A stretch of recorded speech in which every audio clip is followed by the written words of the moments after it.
Alright. Hi guys, so today we're here to talk about our birth story and how little Miss Baesy came into the world.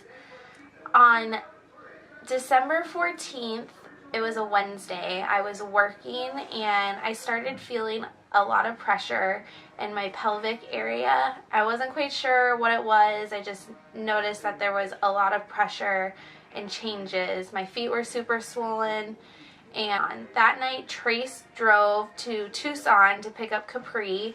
And when he was driving, like the pressure, I thought when I would get home and sit down for a little bit that it was going to go away. But it kept coming and going, just like at random times. And I didn't think it was contractions because my stomach wasn't really tightening. It was just it felt like period cramps, basically. I woke up Thursday morning at 6 o'clock feeling the pressure. All night I felt the pressure, and I had a haircut scheduled at 10 o'clock to go into work, and Trace had to work that day too. So I was just telling him about all the pressure I was having, and he was like, "You're not going to work." And I was like, "I need to go to work." Anyways, I decided not to go to work.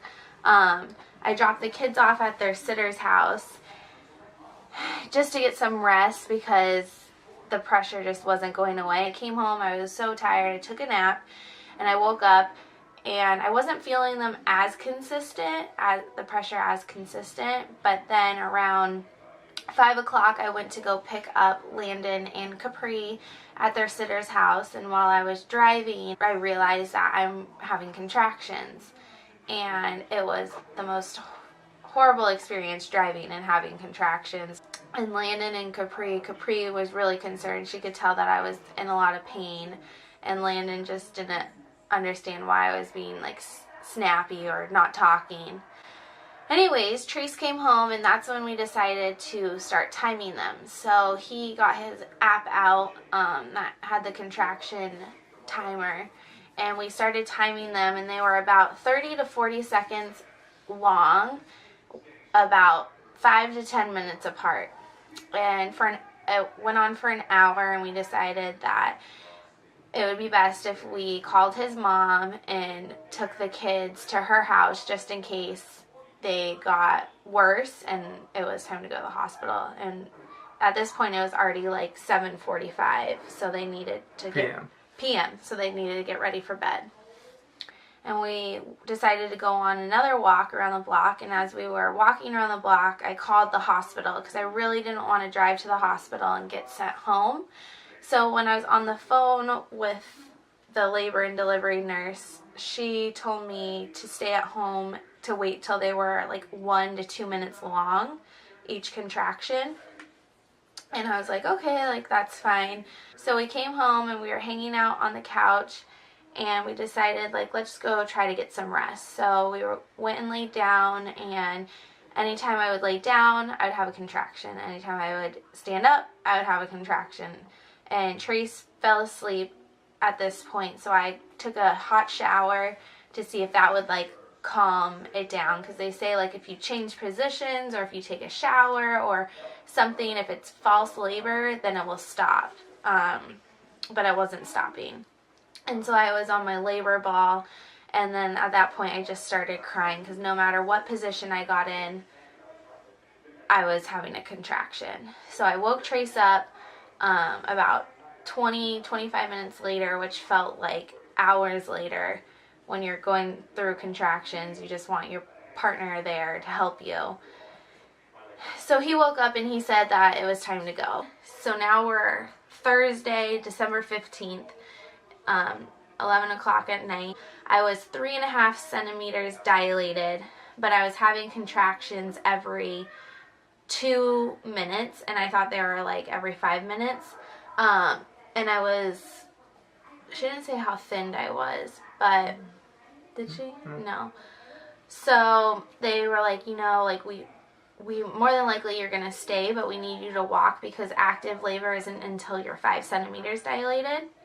So it was midnight that's when we started walking for an hour around the hospital. At that time, we decided to call my mom and let her know that we were walking, and Trace was pretty confident that we were staying just because how the nurse made it seem like in the triage. So my mom drove up that night. She got in her car. She lives about 2 hours away past Tucson. So she started driving up here, and finally at 1 o'clock we went back into the triage and they checked me, and I was 5 centimeters dilated. So that's when they decided to admit me. I decided at that point, like when I got admitted, I want the epidural right away. Like I didn't want to go through that pain. I was already really tired. The guy that does your epidural came in and he gave me my epidural, which was fine. Like I didn't feel any pain because I was in so much pain. And that was around 2 that he gave me that. And from 2 to 6 in the morning, 2 to 5 in the morning, I hadn't dilated. I was at a 6. So I dilated like a centimeter. I was at a 6. By that time, my mom was at the hospital. We all tried to rest. They had me laying on my side with a peanut ball in between my legs to like calm my nerves. I was feeling really like lightheaded. And I started noticing that my epidural was like wearing off on my right side. So they had me roll over to my right side to get the epidural to come back to that side. Well, it never fully came back to my right side. So I started feeling the contractions on my right side of my body. So when she checked me at 5 o'clock, while she was checking me, my water broke. And from 5 to 7, I was a 9. I was 9 and I was almost thinned out, but they needed me to roll back over onto my left side to thin out that side of my cervix a little more. My left side was the side that was already completely numbed by the epidural. So it just got more numb and my right side got less numb. So it was really, really painful, and I kept just feeling a lot of pain.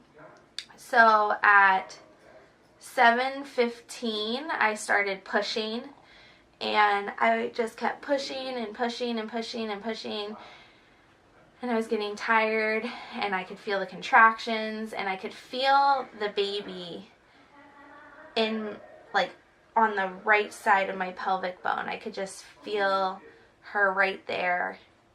And it hurt so bad. And I also could feel like her butt, like she was sideways. I could feel that she was sideways because when I would push, there would be like, it was like bulging out on my stomach. And I couldn't like feel like I couldn't hunch over that because her butt was like sticking up.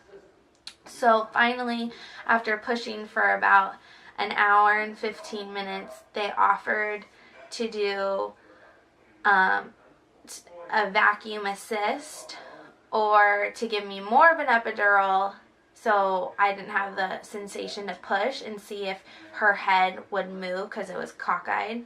And after thinking about it for a little bit and realizing how tired I was and how long I've been in labor, considering being in labor from 6 the day before, 6 a.m. the day before, it was over 24 hours that I had been up, and I was really exhausted. And I, if my doctor offered the vacuum assist, I didn't know what a vacuum assist was. I mean, obviously I knew it was something that would help the baby come out, but I'd never read anything about it. So we both didn't know anything about it. And we decided that's what we wanted to do because I was so tired and I just wanted the baby out. So he said they said like the side effect of using the suction is that there would be a spot on baby's head. And he said when like she came out, her head like looked like a cone like on the side of her head. But anyway, so for our birth plan, basically Trace was going to announce the gender. And once I felt, because I could feel all the pain, I felt like the sense of relief when she came out. I opened my eyes because my eyes were closed like every single time I would push. But when I felt her come out, I opened my eyes and I looked up and I was like, oh my God, it's a girl. And So Trace didn't get to say that it was a girl because I blurted it out.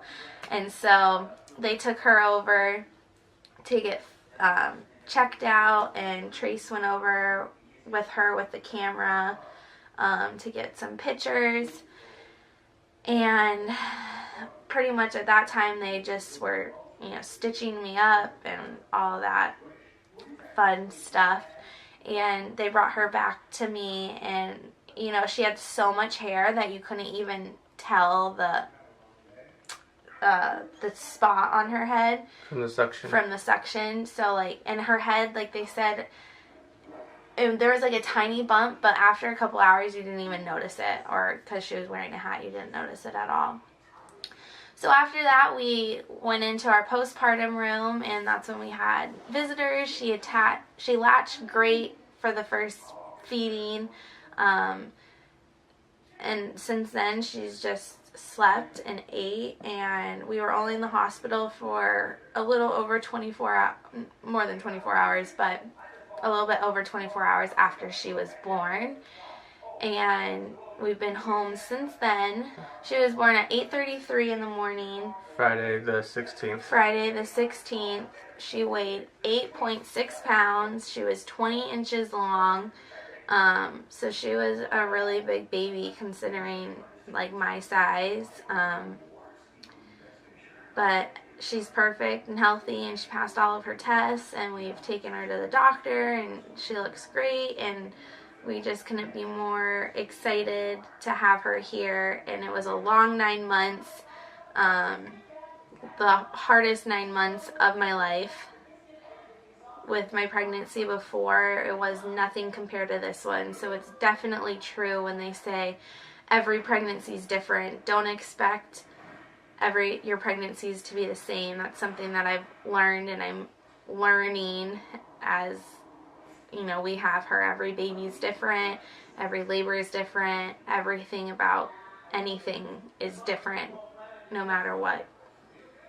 So every day is a learning step for us, and Trace is off for the next week, so we get to spend that time together and celebrate Christmas, and we're so excited to watch her grow. So we originally planned on doing with the pregnancy is starting weekly vlogs, and that kind of slipped away just because the pregnancy was so hard on me. I was either sick, or I was crying, and dealing with just all different kinds of emotions. We didn't make as many videos as we would have wished we could have made. So we're going to set the goal for 2017 to start making weekly vlogs about Baesy and our family to share with all of you guys.